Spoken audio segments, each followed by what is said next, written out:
Welcome to the Bite Pod. My name is Ann Riitho, and I am joined today by Ken MacDonald and Tim Gilday. Tim is the Chief Strategy Officer at Bite, and Ken has had a distinguished career with over 30 years of experience in criminal investigations, specializing in cross-border crimes, export control, and counter-proliferation. He served as a special agent with the U.S. Customs Service and later with the Department of Homeland Security Investigations, and has held significant roles such as being a subject matter expert on export enforcement for the White House Task Force on Export Control Reform, which is our topic today. So, Ken, we're very excited to have you. Thanks for joining us. Glad to be here. Thank you.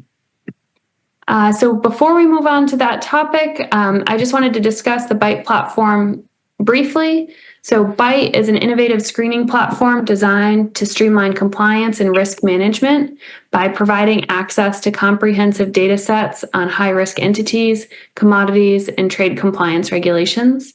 So utilizing advanced AI-driven insights, Bite enhances decision-making for businesses across various industries. The platform offers seamless integrations with popular data tools and helps ensure efficient and accurate compliance. So with that, we can dive into the exciting topic of export controls. So Ken, first question for you. Can you just start by giving us a brief overview of the current export control landscape in the U.S., and how have recent geopolitical events influenced these regulations, and what in general should businesses and our listeners be aware of when it comes to compliance? Okay, thanks, Ann. I think anyone who's the least bit involved in exporting, or particularly export control, is aware that there's been a dramatic increase in both compliance and enforcement actions by the U.S. government. The U.S. government, along with international partners, have become much more aggressive in this area, obviously due to the activities in Russia and the Ukraine, and also related to Israel and Palestine and other hotspot areas. More and more technology that previously was not targeted for review or compliance is being looked at more closely. Signs from the U.S. government that they're being more aggressive is that you see a lot more interagency cooperation going on than we've ever seen before. Anytime you see an enforcement action, if you look, there's generally more than one agency that's doing it. It's a combination of agencies, whether it be Customs and Border Protection, Commerce, FBI, Homeland Security, different divisions of the Department of Defense. They're all actively engaged in both monitoring and enforcing the various export control regulations and laws. It's further exemplified by the creation of specific task forces that look at export compliance. We have the Disruptive Technology Strike Force, which has the primary agencies involved in export enforcement cooperating together. There's the Klepto Capture Task Force, which looks at activities of Russian oligarchs and goods that are flowing to them. It's also, we see more and more international cooperation at a level that's never been seen before. Agencies across governments are cooperating. More and more assistance agreements are being signed. An example would be the Common High Priority List that's been created. That's a function of the U.S. government, along with the EU, Japan, and the UK, I believe, are all members to that. They got together and came up with this common list and have agreed to enforce sanctions on those illicit activities involving those transactions. And the other thing we've seen also is a dramatic increase in non-governmental organizations, NGOs, who are doing research in this area. There is more and more information out there available. to private industry and to research organizations involving trade, and they're going in and looking to this, and they're identifying illicit activity through the available data that's out there, and that's being passed to different government entities for enforcement. So all across the board, it's primarily been spurred by the Russian invasion of Ukraine, but all across the board, you're seeing a much more focused attention on activities, for goods that primarily were not looked at before, as I said, goods that are end destination controls, but not particularly were not controlled prior to this because of their technological capabilities. They're essential elements for different projects or weapon systems or developments that are needed by those countries. And it's a choke point for the U.S. government and Western countries who want to stop or degrade Russia's capabilities. I mean, we like to hear about increased collaboration, right? Like that's always a good thing. Yeah. And as I said, it's pretty amazing. In my career, it was at times difficult because we had a lot of unilateral controls. That U.S. had policies and regulations that other countries did not have, and this is more of a joint worldwide Western country effort. And they're collaborating more closely, and you're seeing enforcement actions not only in the United States, but amongst all these countries as well. Yeah, and you mentioned the high priority battlefield items list, and we're familiar with that over on our side, and have done some research into that. And a lot of the items on that list are like you mentioned, this high tech and semiconductors, but maybe that weren't traditionally used.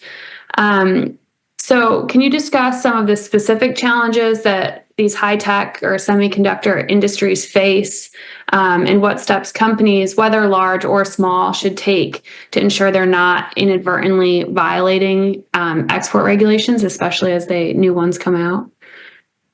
Yeah, it's nothing new here, but it's all about knowing your customer. Particularly for those industries that prior to this did not worry about that, because they just looked at their goods as being a non-factor when it came to export control. They weren't concerned because these goods weren't controlled for probably the majority of destinations they were going to.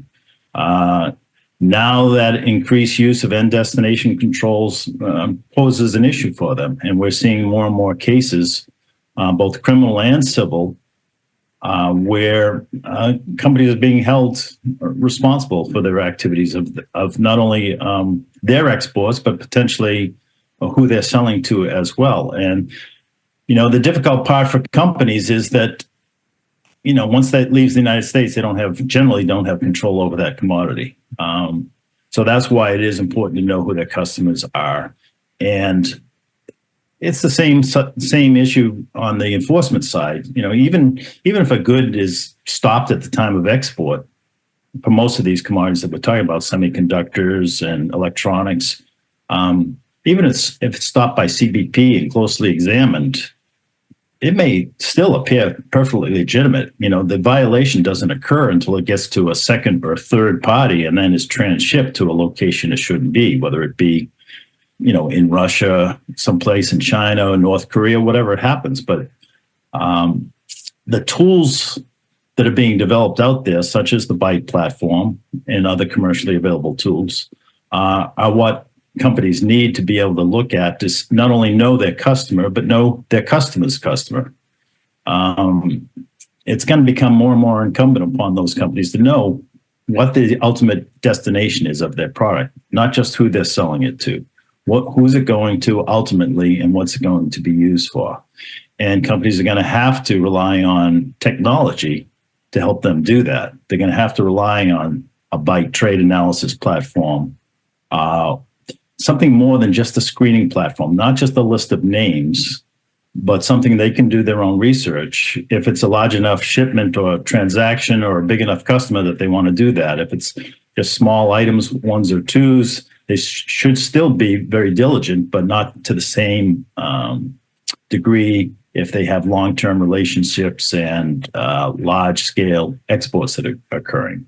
So customers, whether they be exporters, whether they be big or small exporters, have to be more aggressive in knowing ultimately where their commodity is going to. The other thing they have to start thinking about, which is starting to be looked at more and more as a trend, is domestic transfers.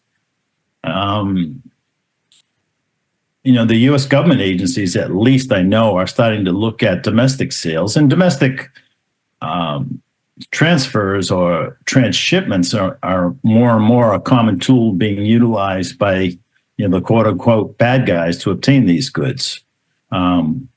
They will set up front companies or use unwitting, totally unknowledgeable forwarders or express companies or whatever the facility they might access to domestically purchase items and then reship them. There was a recent case in the Northwest about just a kind of a express delivery service, a smaller one that was just a repackaged reshipment operation. I don't believe they were criminally indicted, but they were civilly put out of business because that's all they were doing, is they were buying goods on behalf of foreign parties, repackaging them and sending them overseas. So just because it's not an overseas transaction for most of our viewers, it's still something worth looking into. If it's a one-off, you've never seen this company before, you should be looking into the background of that company and what the ultimate destination is of the goods. That's a great point. I hadn't thought a lot about domestic transfers. We do a lot on our bite list, and listing the transshippers that we find that are international, but that's a great point on the domestic side.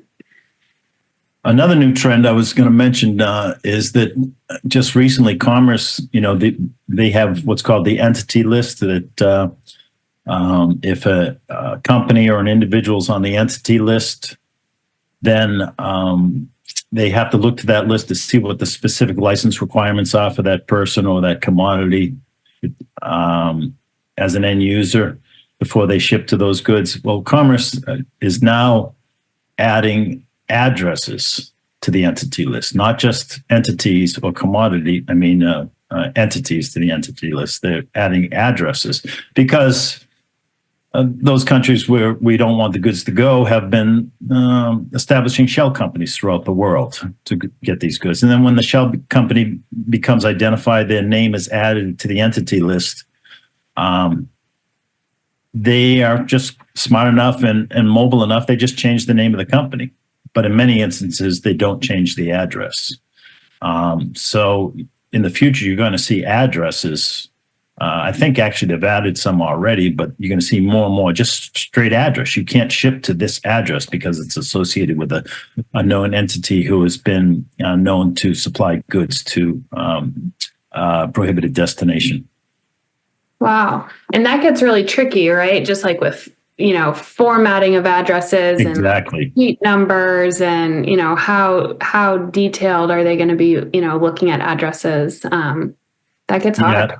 And that's why you're going to have to look to, technological innovations to help you do that screening process. Yeah. And so we've talked a lot about like the high tech industries, but a lot of businesses in industries like agriculture or textile or other consumer goods may not even realize that they too are subject to export controls.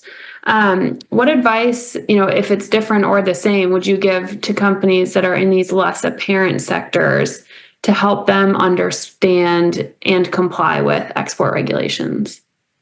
Well, it's not really different advice. It's just be aware that, as you said, the world of export controls is expanding all the time, whether it be for national security, proliferation, economic gain, whatever the issue is. The controls are always there. They're expanding now, just kind of blanket controls like the oligarch controls that are in place for Russia. Effectively, nothing can be exported to those individuals or companies associated with those individuals. So people outside the normal quote unquote controlled goods realm should be aware. Especially if they're a large volume exporter, they should have someone in their company who at least monitors current regulations and trends and active cases to see if their commodities might be targeted, people they're dealing with. They can go into the Byte platform or other available resources to look at who their end use is or end customer is. And so it's the same kind of advice. Probably don't have to be quite as vigilant as those companies that we know produce these goods, like either controlled goods or dual use goods or goods that have been identified on things such as the common high priority list. But those companies are equally vulnerable if they are obviously knowingly or wittingly exporting goods to someone, or should have known that those goods were going to someone on the list that is prohibited. So you have to be proactive no matter what you're exporting. The agricultural field also could be, it's a growing area with biotechnology. Artificial intelligence is another growing area. So companies who traditionally have not looked at their commodities as export controlled, I don't see those things dramatically changing, but over the years, as different technologies advance regarding things like bioengineered agricultural goods, I could see increased scrutiny on activity. I know there was a recent case involving a university in Indiana, which had, I believe it was biogenetically altered mosquitoes that were being exported for medical research in biotech. And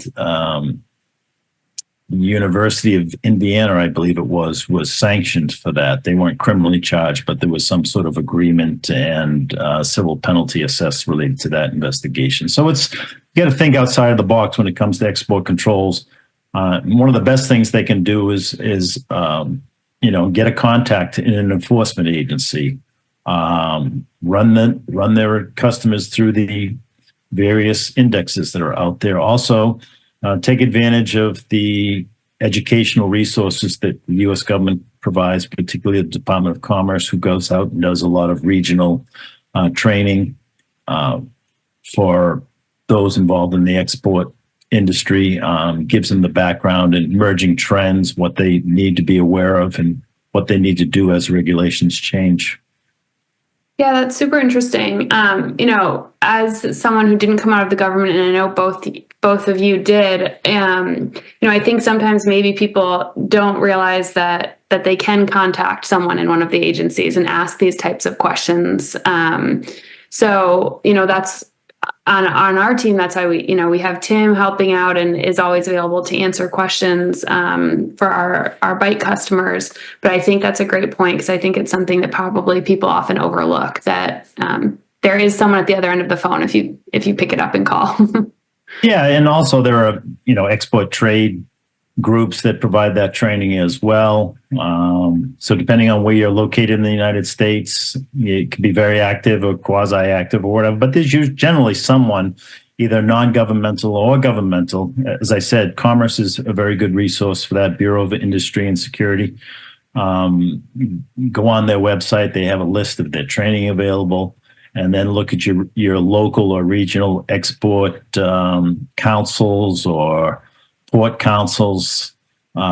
They usually provide some sort of resource for companies that are either currently involved or want to get involved in the export trade industry on how to go about it from A to Z, whether it be how to get authorization through the Customs and Border Protection to get into the export system, or what controls are in place for their particular commodity that they want to export. And so we're kind of getting into my next question a bit, just about resources for small and medium-sized enterprises. But I've also noticed a few times you've distinguished between like the civil and the criminal But in general, how do export controls impact small and medium-sized enterprises differently than, say, like really large corporations? And how would you, or what advice would you give in addition to what you just gave about how smaller businesses can leverage and manage their compliance without, the 10-person compliance team that some of the larger corporations would have? Yeah.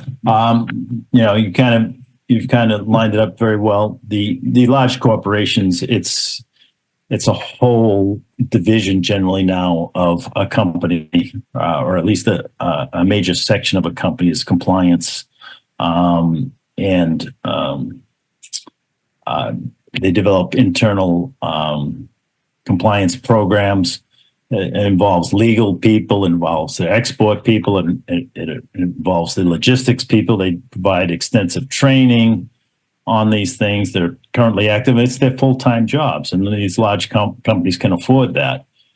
It took them many years kicking and dragging to get to that point, but it was as a result of significant criminal and civil investigations that resulted in that growth or expansion of the majority of the export industry when they have these major companies, particularly in the high tech or defense industries. They have large scale compliance sections within the companies. For small companies, it's totally a different story. It really depends, I think, on their volume and value of their exports. But it still is incumbent on these companies to be proactive and develop at least one person within the company who, as part of their responsibilities, becomes totally aware of the controls that are in place for their goods, controls that are in place generally worldwide for different end destinations. Because no matter what you produced, you could be exporting it illegally, depending on where it's going. So you got to have someone in that company who's spending some time actively educating themselves on what the current issue is involving their commodity. Conversely, it's the same problem if they do commit a violation. For a small company, that can put them out of business very quickly. These large companies, even if they have the big infrastructure, can still commit violations and be still subject to significant criminal and civil penalties. But these huge companies can absorb that. They can take that and just move on and make the adjustments that the U.S. government demands. But these small companies, generally, if they get hit with these significant civil penalties, even just civil penalties, they can put them out of business. And that's why it's important to have someone in the company who's aware of the requirements, who develops at least a minimal export control program internally, export compliance program internally, that the company can at least refer to if they are subject to inspections or compliance activity. That they can, and it's also obviously a mitigating factor for them if those activities do occur, that they were at least trying to be compliant with all the U.S. government regulations. So a small company has to you can't rely on people because you can't devote those resources. So once again, you have to rely on technology, and you have to be actively looking at who your customers are, who their customers are. And they have to rely on screening programs, but not just screening programs, something like the BITE, an analytical platform that not only looks at screening lists, but also you can go in there and look at all the customers. Your customers and then their customers that are available through international trade data. So there's all sorts of mechanisms. Each company has to determine how much time and money they want to invest in it, but they can't ignore it. That's for sure. If they do ignore it, they're doing it at their own peril. Yeah, and I know, Tim, you and I have spent some time talking about like what people should do if they find something. So, we're talking about using technology, and if I'm someone, whether I'm using BITE or something else, and I think, oh no, like I may have done something wrong, or I don't know what to do here. What do you recommend someone do in that situation?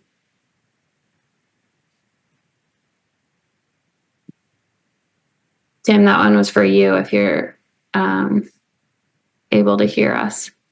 Maybe he's not hearing us.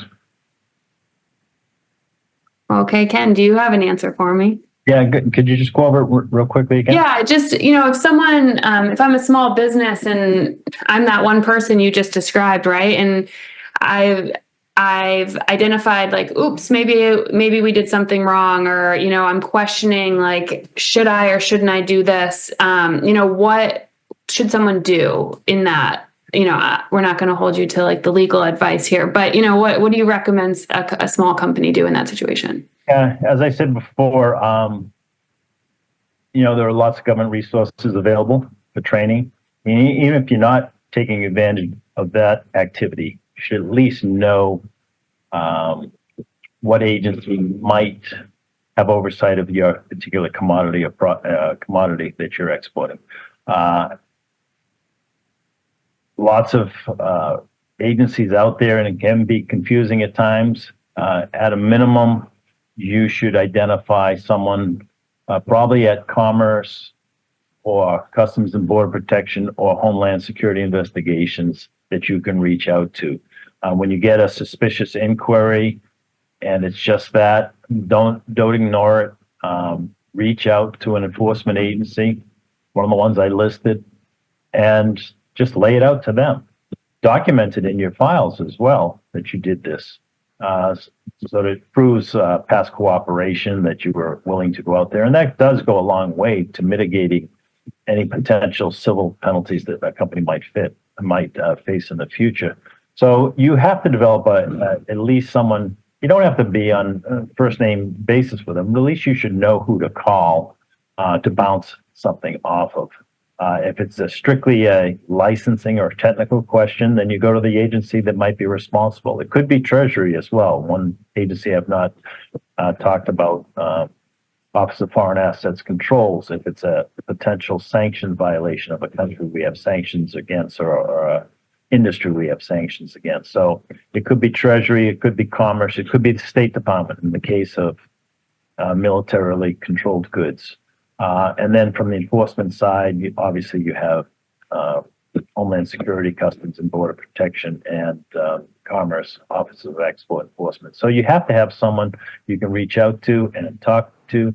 And as I said, it's very important to document whatever communications you've had with them. You keep that in the file.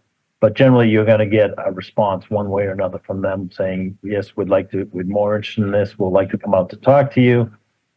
Perhaps you can be of assistance to us to investigate this a little bit further, or maybe we're not concerned about that. It doesn't appear to be an illegal transaction. You can go ahead and do that. So it's always better to take that extra step ahead of time than face potential ramifications of even an unwitting violation after the fact. Yeah, that's great. Great advice. So looking ahead, you've talked a lot about at the beginning about the cooperation. So in terms of any other emerging trends that businesses should be prepared for, you mentioned addresses. I think that one's huge. How do you think companies can proactively adapt their practices to stay either in line with or ahead of these regulatory changes and avoid potential penalties? Anything you haven't covered yet? I feel like you've done. No, I've covered most of it, but it's really just staying up. You're never going to be able to predict what the next regulation is going to be, unless there's, once in a while there's some like artificial intelligence. They're looking at artificial intelligence and related technologies and software related to that for potential control down the line. If you're in that industry, I'm sure you're probably aware of it anyway. So these state-of-the-art emergent technologies, I think companies are fairly well versed as to what's going on from a regulatory perspective, and they are doing that. Things like global events you should be aware of.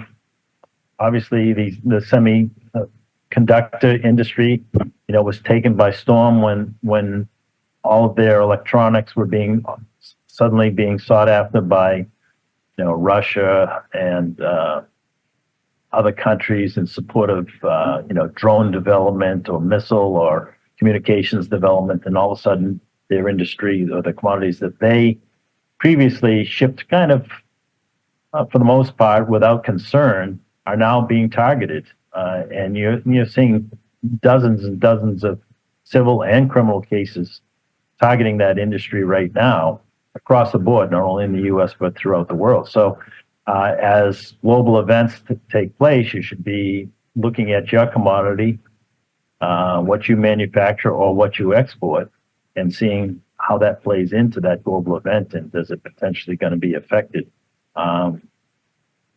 Those are things they have to do. As I said before, make sure you have an active internal compliance program for the smaller companies. And then, once again, just reach out if you have questions or there are situations evolving worldwide that may affect you. You can reach out to those government resources and see what advice they have to provide to you. Great. Thank you. And I did hear from Tim. He's having audio issues. He apologizes. So any final thoughts, Ken, before we wrap up here? I mean, this has been super informative. I think it's going to be really helpful for everyone who listens. But any final thoughts, parting wisdom?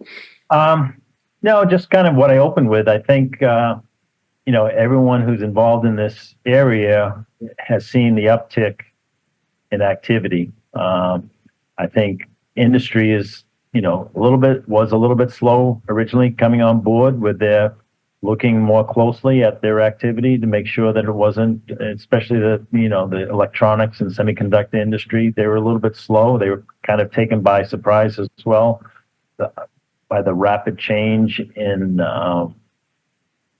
regulations pertaining to their goods. And, I'm sure they were inundated with new customers and new requests, and their ability to screen and look at those was probably difficult. But I think the increased enforcement activity it's not abated at all. I think if anything, it's going to increase over the next few years. And as activities such as this, events such as the Russia and Ukraine, if they expand, then you're going to see even more of it. You're going to see more coordination. The advance of the availability of technology and data, open data that's available both to the government and to private industry, leads to more and more, not only looking at active transactions, but now that they can go back and look at historical transactions and see what the history was of that commodity or that industry, and identify trends and patterns that will lead to investigations or questions about past exports as well. So I think the industry should be aware of this and be prepared to adapt to these changes in both worldwide events and the advance of technology that will detect potential illicit transfers. So they just have to stay on top of it and have someone who's looking at it on at least on a part-time basis, as I said, even for the smallest companies.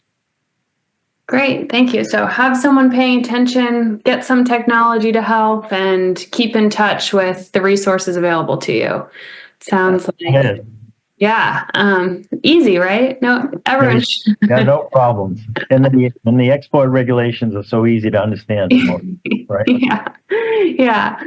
All right. Well, thank you so much. I really enjoyed having you with us today. For anyone who's listening, don't forget to check us out on social media. We've had a number of other experts like Ken on, so follow along on the podcast. And if you're interested in a demo of the Byte platform, please reach out either on our website at bytedata.io, or you can email us at info@bytedata.io.